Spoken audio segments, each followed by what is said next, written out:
우리 부활주일 봉독할 하나님의 말씀 마태복음 22장 31절에서 33절 우리 합독하겠습니다.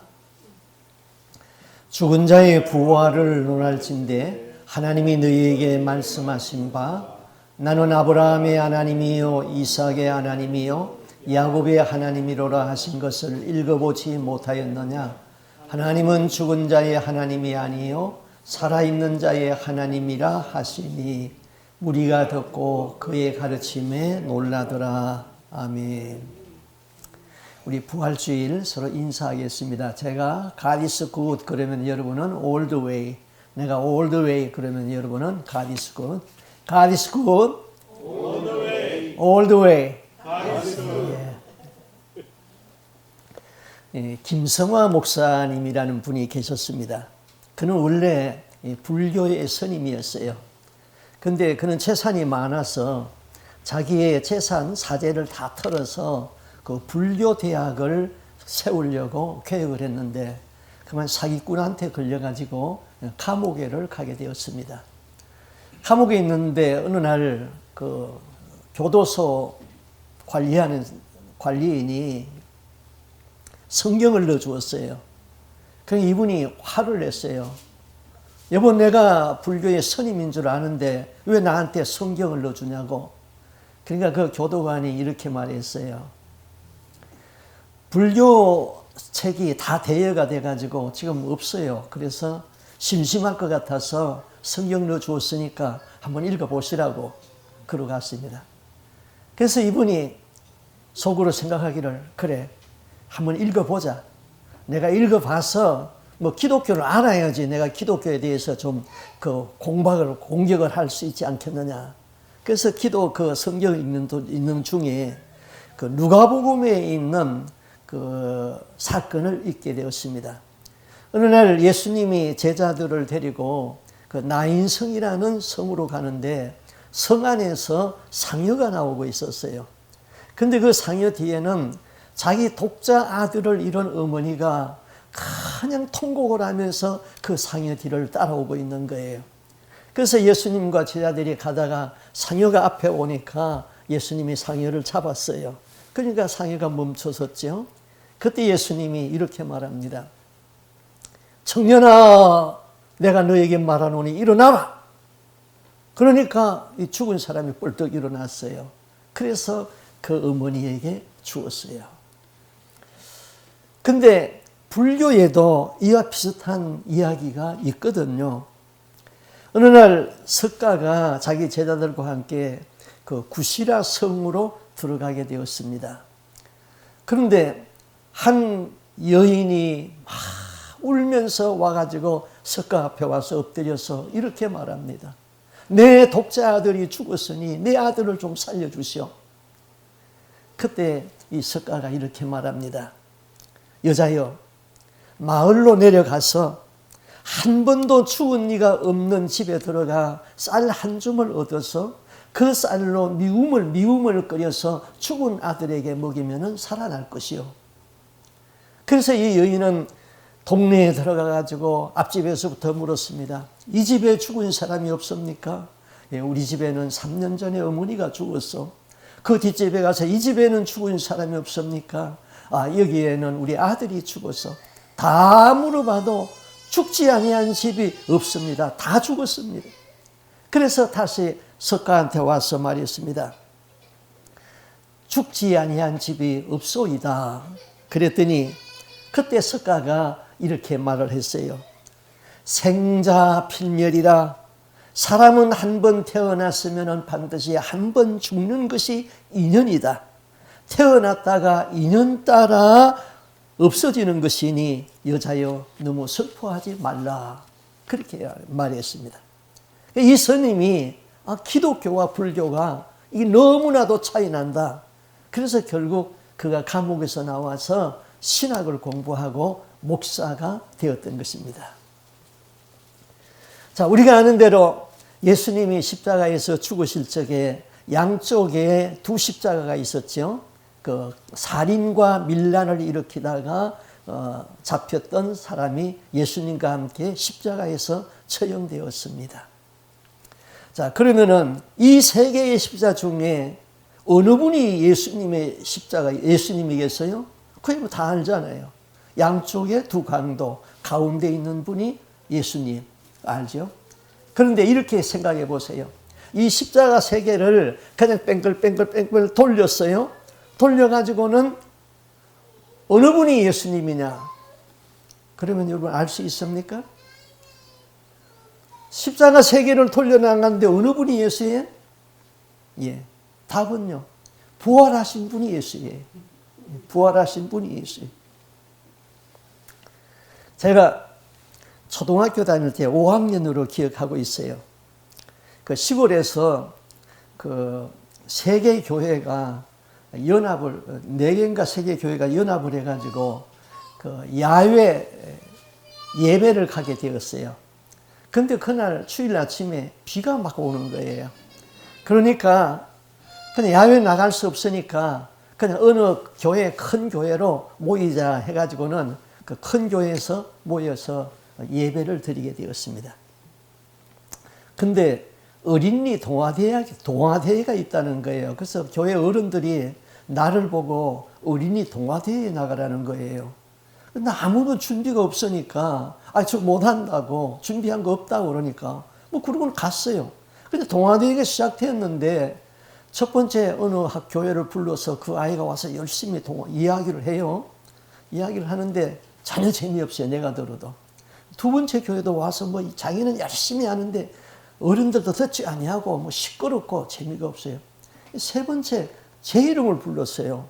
난 당황했죠. 안 나간다고 도망갈 수도 없고 그래가지고는 생각이 나는데 우리 형님이 나한테 가르쳐 준 그 이야기가 생각이 나더라고요. 그래서 나가서 이렇게 얘기했어요.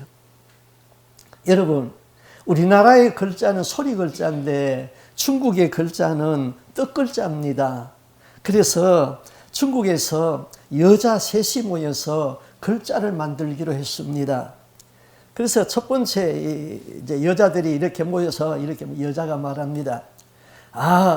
우리 계집애 셋이 모였으니 우리가 생각해도 너무 간지럽도록 간사하구나. 그래서 여자 셋이 모였으니까 간사할 간자로 하자. 그래서 계집 여자 3개 붙여놓으면 간사할 간자예요. 두 번째 여인이 방에 들어가더니 아기를 안고 나왔어요. 그래서 여자가 아기를 안고 있으니 아주 좋구나. 그래서 좋을 호자로 하자. 그래서 세 번째 여인은 마당으로 나가더니 우물을 들여다보니 우물에다가 돌을 하나 줘가지고 우물에다가 퐁당 넣으니까 퐁당하고 소리가 나니까 퐁당퐁자로 하자 그랬어요. 거기다가 하나 더 했어요. 입구 안에, 집 안에, 박스 안에 남자와 여자를 한꺼번에 넣어놨어요. 이게 무슨 글자인가 압니까? 그랬더니 그게 뻔할 뻔자요. 남자와 여자가 한 방에 들어갔으니까 그거 뻔한 거 아니에요. 뻔할 뻔자라고 합시다. 그랬습니다. 그랬더니 사람들이 막 폭소를 해버렸습니다. 그래서 제가 1등을 했어요. 교회 어른들이 우리 교회 어린이가 나가가지고는 1등 했다고 아주 굉장히 좋아하더라고요. 신앙은 무엇인가? 신앙은 뻔할 뻔자를 깨는 게 신앙이에요. 세상 사람들은 뻔하게 살거든요. 그러나 그리스도인들은 뻔한 것을 깨는 것입니다. 자, 바울과 실라가 매를 맞고 복음을 전한다고 감옥에 갇혔습니다. 살은 터지고 몸은 쑤시고 아픕니다. 이 감옥에서 언제 나갈지 기약도 없습니다. 그러면 모든 사람은 다 뻔하게 사는 것 아니겠어요?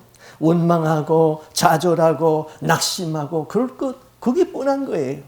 그런데 바울과 시라는 그 뻔할 뻔자를 깨고 옥중에서 감사하고 찬송하고 기도했단 말이에요. 그랬더니 기적이 일어났어요. 천사가 내려와가지고 옥문을 활짝 열어놔 버렸어요. 간수장의 가족이 그날 다 예수를 믿고 세례를 받았다.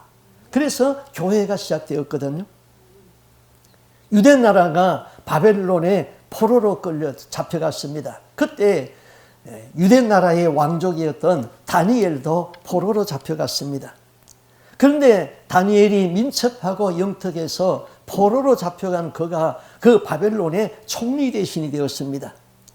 자, 포로로 잡혀온 사람이 총리가 되니까 그 지역에 많은 사람들이 얼마나 다니엘을 모함을 했겠어요?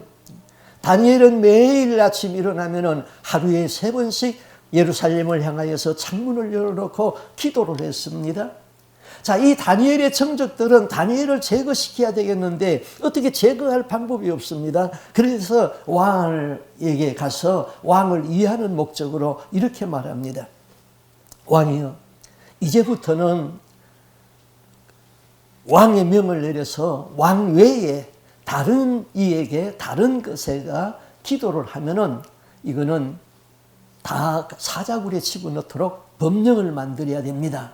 그래서 왕을 중심으로 해가지고 이 나라를 통치를 해야 됩니다. 왕이 거기다가 서명을 하고 왕의 도장을 꽉 찍었어요. 자, 그러면은 어떻게 되죠? 모든 사람은 뻔한 거죠. 기도하면은 죽는다. 기도를 중단해야 되죠. 그런데 다니엘은 이것을 왕의 의인이 찍힌 것을 알고서도 왕이 만든 그 법령에 왕의 의인이 찍힌 것을 알면서도 매일 창문을 열어놓고 기도를 했다 그랬습니다. 그랬더니 결국 모함을 받아서 어떻게 했습니까? 사자굴에다 집어넣었어요. 왕이 그때서야 속은 줄을 알고 한잠을 자지 못하고 뜬 눈으로 밤을 새우고 새벽녘에 사자굴 앞에 갑니다. 가서 다니엘을 부릅니다. 다니엘아, 다니엘아, 사시는 하나님이 너를 구원하였느냐? 그때 사자굴에서 다니엘이 말합니다. 왕이여, 만세수를 누리소서. 하나님이 천사를 보내어서 사자의 입을 봉했습니다. 다니엘을 끌어올려라. 끌어올리니까 조금도 상한 것이 없어요. 다니엘을 모함하는 자들을 집어넣어라. 그랬더니 다니엘을 모함하는 그 사람과 그 가족을 집어넣었더니 땅에 떨어지기도 전에 사자가 물어 깨물었다 그랬습니다. 왜 사람들이 뻔하게 삽니까? 뜻을 정하지 않기 때문에 뻔하게 사는 것이죠. 뜻이 있기는 있는데 너무 낮은 데다가 뜻을 두고 살습니다.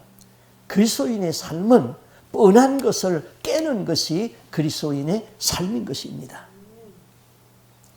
자, 막달라 마리아가 부활하신 예수를 처음 만나고 예수님의 제자 베드로와 요한에게 가서 말했습니다.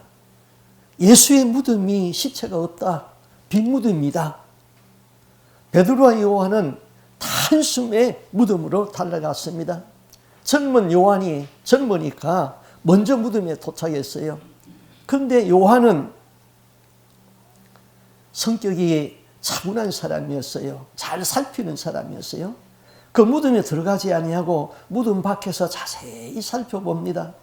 뒤늦게 베드로가 헐레벌떡 뛰어왔어요. 그러더니 요한을 제치고는 무덤 속으로 쑥 들어가 버렸어요. 들어가서 무덤 속에서 말합니다. 예수를 쌌던 세마포는 그대로 있다. 수의도 그대로 있다. 머리에 쌌던 수건은 잘 개어져 있다.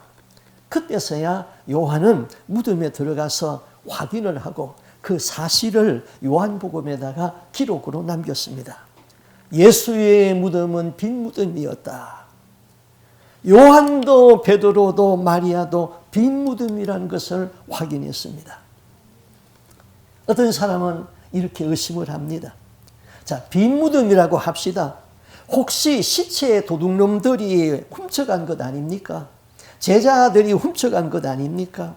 예수님은 능력이 있는데 그 옷에 손만 대어도 병이 낫는다고 그랬으니까 문둥병자나 어떤 사람들이 훔쳐간 것 아닙니까?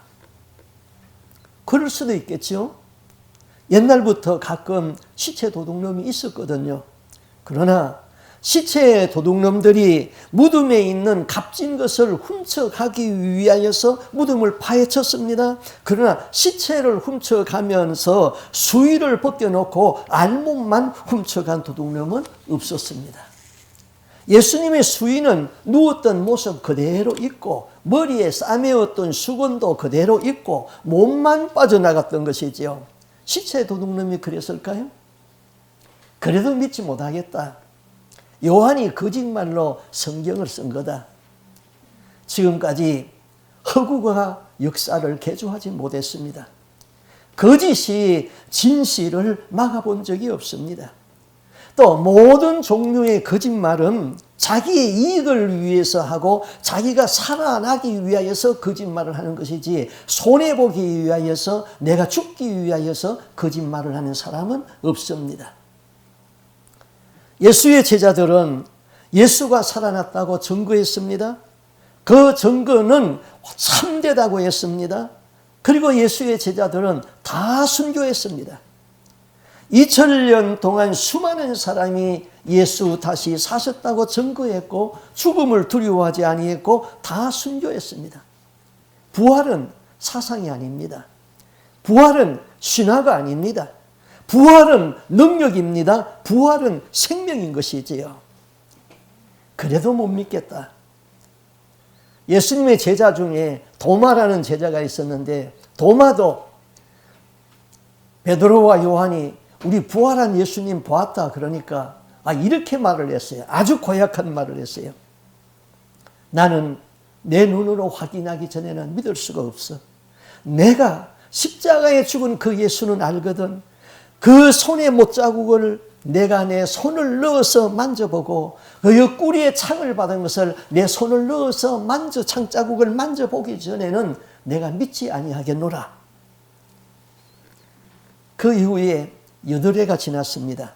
그때는 도마와 다른 제자들이 한 자리에 있었습니다. 그런데 예수님이 그 자리에 부활하신 예수님이 나타나셨습니다. 그리고 도마를 보고 이렇게 말합니다. 네 손가락을 이리 내밀어 내 손을 만져보고 네 손을 내 옆구리에 넣어서 내 창자국을 만져보라. 그리고 믿음 없는 자가 되지 말고 믿는 자가 되라. 도마가 그 손을 예수님의 옆구리에다가 넣어 봤겠습니까? 지금 엄연히 앞에 와 있는 예수님을 헛개비라고 했겠습니까? 도마는 그 자리에서 무릎을 꿇고 고백합니다. 나의 주시며 나의 하나님이십니다 하고 고백을 했습니다. 어린 나이들은 왜 어른들이 양육을 해야 됩니까? 어린 나이들의 생각은 어른의 생각을 따를 수 없기 때문이지요. 어린 나이들을 키우는데 밥만 죽으면 됩니까? 교육을 해야 되는 것이지요.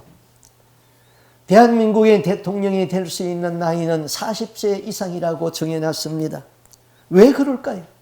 젊은 사람들이 패기가 있고 지능지수가 더 높은데 왜 40세라고 정해놨습니까? 아무리 패기가 있고 아무리 아이디어가 좋아도 그 패기만으로는 나라를 다스릴 수 없다고 생각했기 때문이지요. 백발은 영화의 면류관이라고 합니다. 이는 나이가 많아서 백발은 영화의 면류관이라고 하지 않습니다. 노인은 풍부한 인생 경험을 가지고 있습니다. 나이와 함께 찾아온 백발은 지금까지 살아오면서 많은 업적을 쌓았습니다. 신앙인은 천국에 가서 받을 면류관을 예비했습니다. 그분의 품성이 예수님을 닮았습니다. 그때 백발은 영화의 면류관이라고 합니다. 생각이 미천한 노인은 추합니다. 잘못된 것으로 옹고집이 된 노인의 경험은 쓸모가 없는 것이지요. 우리말에 관상보다는 심상이라는 말이 있습니다. 얼굴이 임금이 될 관상이지만은 임금다운 마음을 갖지 못하면은 임금이 될 수도 없고 되어서도 안 된다는 것이죠. 우리의 그리스도인들은 관상보다는 심상이고 이 심상보다는 그 위에 있는 영상이 있어야 되는 것이죠. 그리스도인들은 영적인 생각을 해야 되는 것이죠. 자, 우리는 지금 몇 차원의 세계를 살고 있죠? 우리는 지금 3차원의 세계를 살고 있는 거예요. 자, 그러면은 1차원, 2차원, 3차원에서 있는데 1차원의 세계는 점과 선으로 연결된 것이죠. 뱀은 1차원의 세계를 삽니다. 뱀은 꼬불꼬불하지만은 항상 앞으로만 갑니다. 옆으로 가지를 못합니다. 어렸을 적에 뱀 잡는 사람을 땅꾼이라고 그랬거든요. 그 땅꾼들이 가을에 뱀을 잡는 걸 봤어요. 산 밑에다가 그물을 쳐놓습니다. 그러면은 날씨가 추워지면은 뱀들이 동면하려고 다 산으로 올라갑니다. 산으로 올라가다가 그물에 딱 걸리면은 옆으로 가면 되잖아요. 근데 거기서 딱 중단해 버려요. 뱀은 1차원의 세계를 사는 거죠. 그러면은 2차원의 세계는요, 평면의 세계인 것입니다. 자, 거북이는 2차원의 세계를 삽니다. 자, 거북이가 길을 가다가 앞에 바위가 있습니다. 그러면 옆으로 돌아서 갑니다. 그러나 거북이는 3차원의 세계를 모릅니다. 위로 올라간다는 것을 모릅니다. 그래서 거북이를 굴 안에다가 가두어 놓고 거북이가 먹을 수 있는 사과를 위에서 뚝 떨어뜨려 주면은 거북이는 기적이 나타난 거예요. 어디서 사과가 떨어져 있네? 어디서 생겼지? 기적이에요, 기적. 거북이는 위로 올라간다는 생각을 못하죠. 사람은 3차원의 세계를 삽니다. 앞으로 가고 옆으로 가고 위로 올라가고 이 시간과 이 3차원의 세계 안에서 우리가 살고 있는 것이죠. 그러나 4차원, 5차원의 세계는요, 사람이 모르는 거예요. 4차원, 5차원의 세계는 공간과 시간의 제한을 받지 않습니다. 우리는 시간 안에 살고 있기 때문에 시간이 흐르면은 늙고 죽어야 되는 것입니다. 사람이 죽으면은 내 안에 있는 영은 이 육체를 벗어나가지고 4차원의 세계, 5차원의 세계에 들어가는 것이죠. 4차원, 5차원의 세계에는 시간과 공간의 제한이 없습니다. 예수님의 제자들이 예수가 십자가에 죽고 난 다음에 자기들도 잡혀서 죽을까 봐 무서워서 방 안에 들어가서 방문을 잠그고 있었습니다. 그런데 그 안에 방문을 열지 아니하고 예수님이 오셨습니다. 시간과 공간의 제한을 받지 않기 때문에 그냥 들어오셨던 것이죠. 영적인 세계는 공간을 초월하는 하나님의 임재를 경험하는 그런 공간인 것이죠. 4차원, 5차원의 세계가 우리가 몰라서 그렇지 그 세계를 체험하는 사람들이 있다니까요. 성경은 하나님께서 만유 안에 계시고 만유를 초월하여 계신다 그랬습니다. 지금 우리가 생각하는 시간의 개념은 직선이잖아요. 시간은 과거와 현재와 미래가 있는 것이죠. 과거에서 현재로 와서 미래로 갑니다. 이거는 헬라 철학적인 시간의 개념인 것이죠. 그러나 죽는 순간 시간의 개념은 직선이 아니죠. 시작도 없고 끝도 없는 영원한 세계로, 영원 속으로 들어가게 되는 것입니다. 그래서 천국은 늙는 것이 없어요. 시간을 초월했기 때문이지요. 우리는 시간 안에 있기 때문에 늙고 병들고 시간을 초월한 영적인 세계를 모르고 살아가는 것이지요.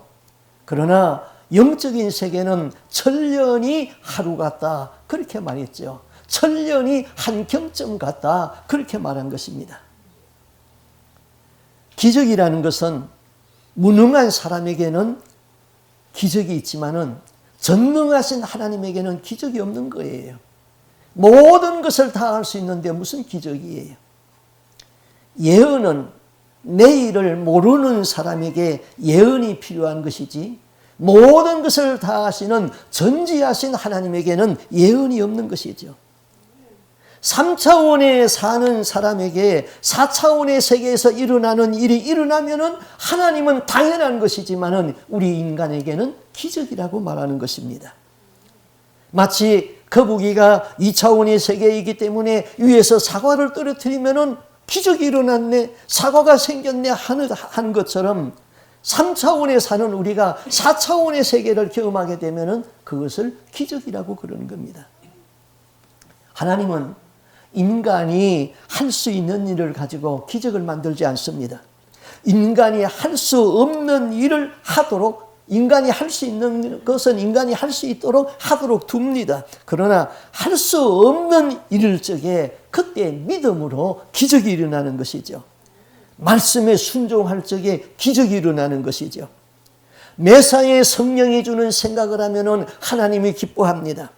성령은 시간과 공간에 매이지 않습니다. 하나님의 말씀을 읽고 기도하면은 성령이 주는 생각을 잡을 수가 있습니다. 성령이 주는 생각을 잡을 적에 기적이 일어나는 것이죠. 우리는 병이 나면은 병원에 가는 것 당연합니다. 그러나 병원에 가지 아니해도 낫는 법이 있거든요. 우울증에 걸려서도 하나님의 성령의 능력으로 낫는 법이 있거든요. 그것은 바로 우리가 믿음과 순종을 했을 적에 기적이 나타나는 것이지요. 기적은 믿음과 순종을 요구합니다. 믿음은 하나님의 말씀이 있어야 됩니다. 말씀이 없는 것은 신념이라고 그랬습니다. 신념은 믿음이 아닙니다.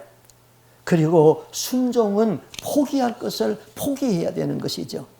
우리는 포기할 것이 너무나도 많은데 포기하지 아니하고 그것을 잡고 있으면서 자꾸 기적을 바라니까 하나님은 네가 잡고 있는 것을 먼저 놔라. 그러면은 기적이 일어난다 그러지요.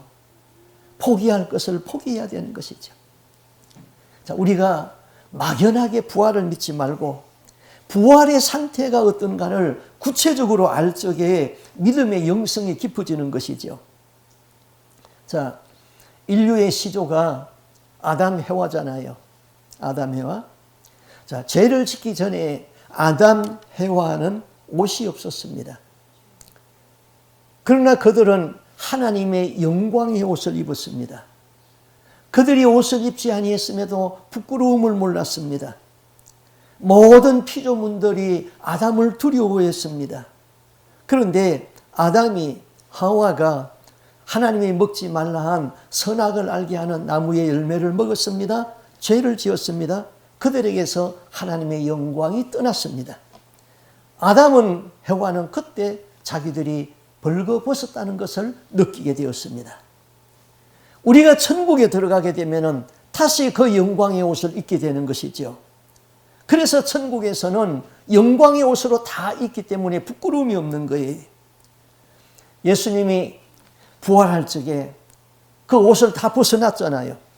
그렇다고 부활하신 예수님이 옷 벗고 다닌 것은 아니죠.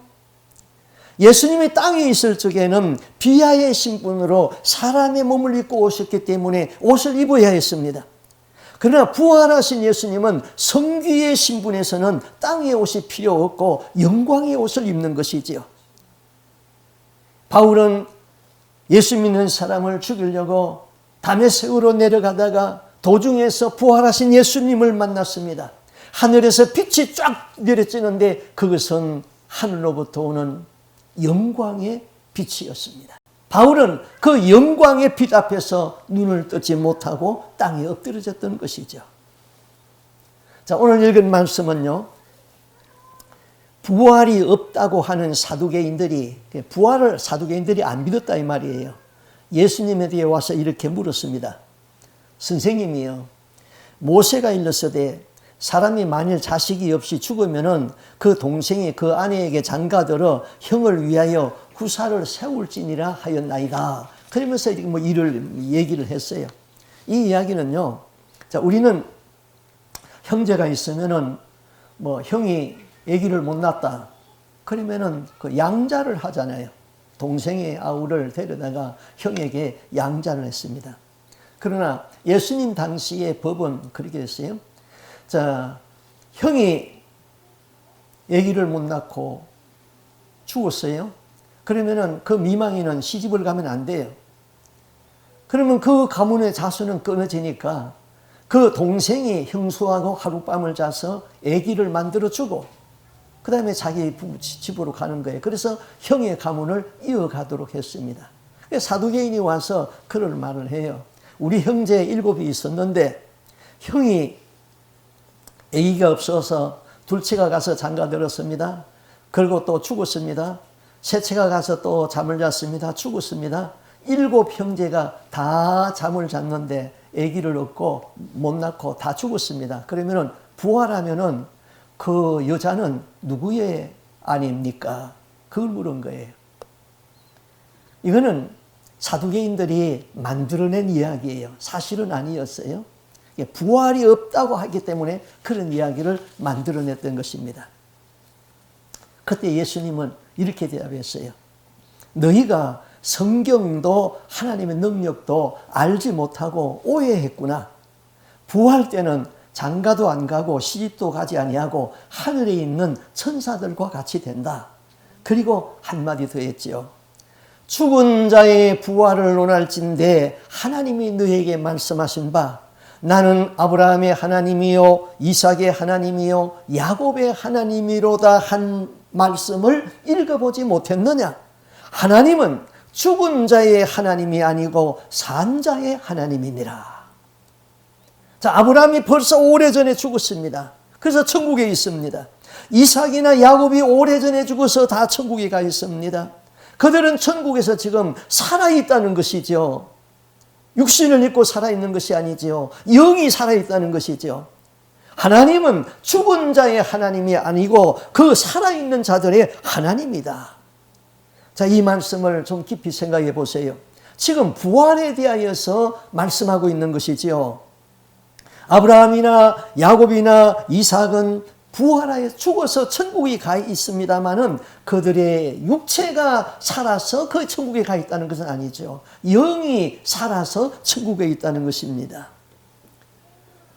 사람은 죽는 즉시 생명의 부활과 심판의 부활로 나오게 되어 있어요. 생명의 부활은 생명의 부활을 입고 나오는 사람은 영원한 천국을 기업으로 받고 심판의 부활로 나오는 사람은 영원한 지옥으로 떨어진다고 그랬어요. 생명의 부활로 나와서 천국에 들어가는 사람을 첫째 부활에 참여하는 사람이라고 그랬고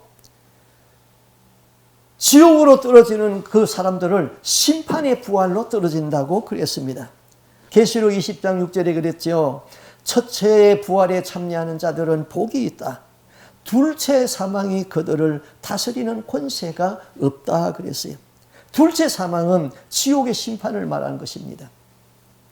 생명의 부활로 나오지 못하고 심판의 부활로 나오는 사람은 지옥으로 들어가서 영원히 있어야 되는 것이죠.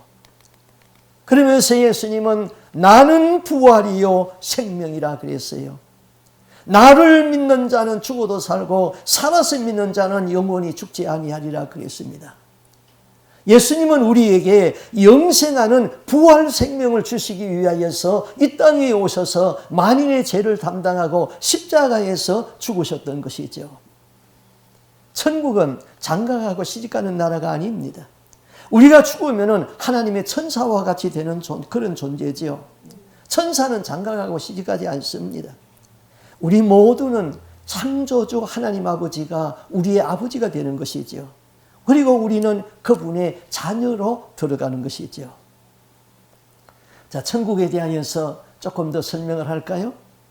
천국에는 영생수가 있고 영생과가 있다고 그랬어요. 영생수를 마시면 영원히 죽지 아니하고 영생과를 따먹으면 영원히 죽지 않습니다.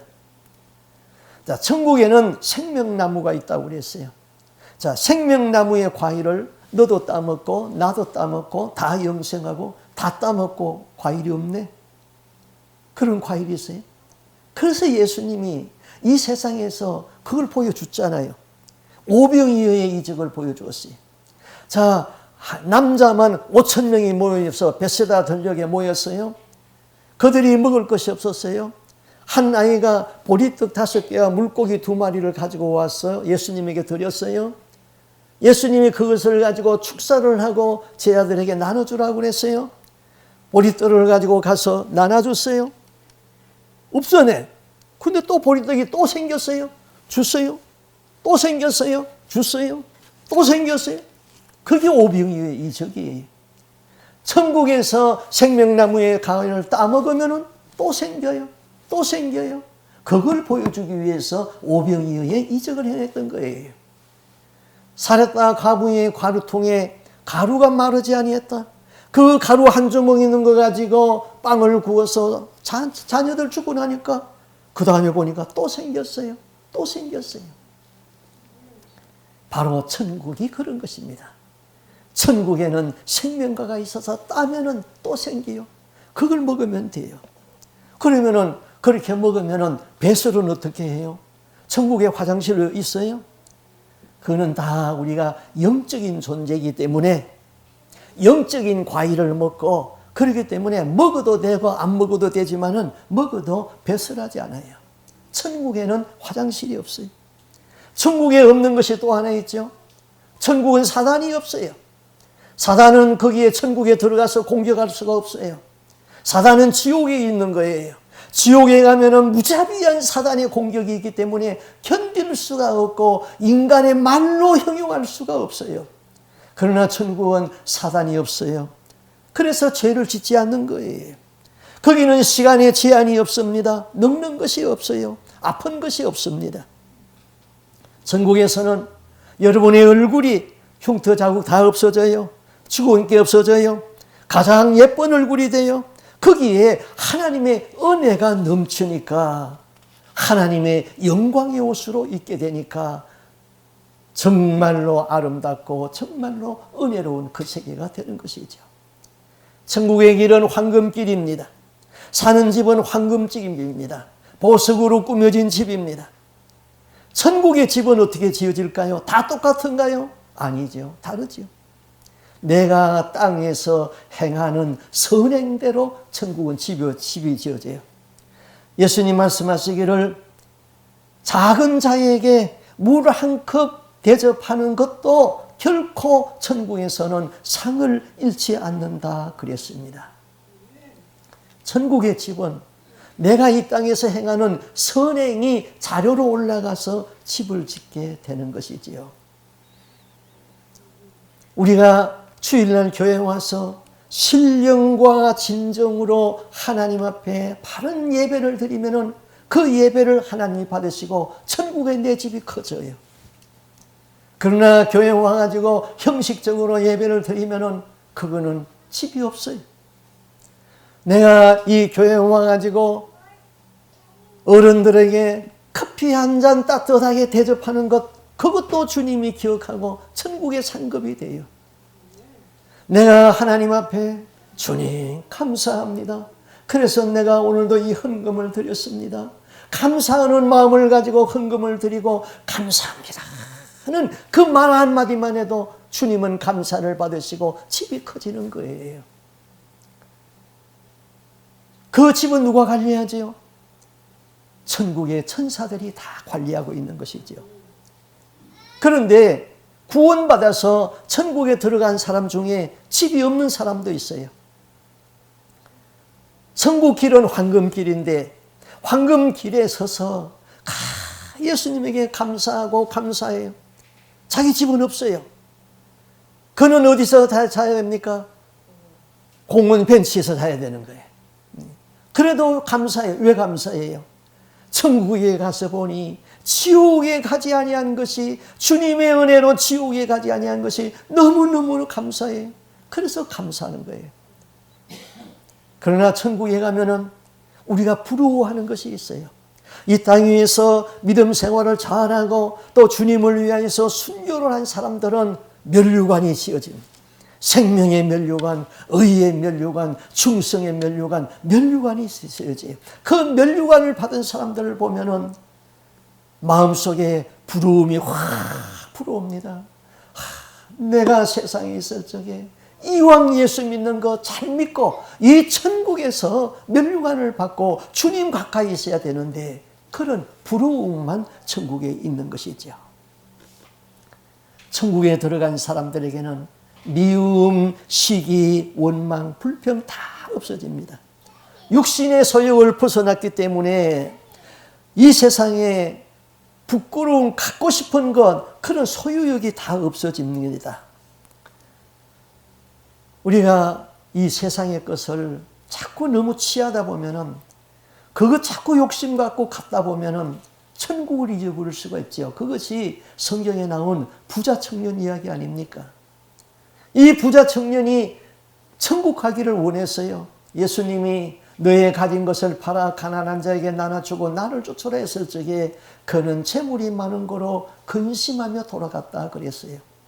세상의 건 너무 욕심내다가 주님 놓치게 되면은 천국 못 들어가게 되면은 안 가진만 못하다 이것이죠.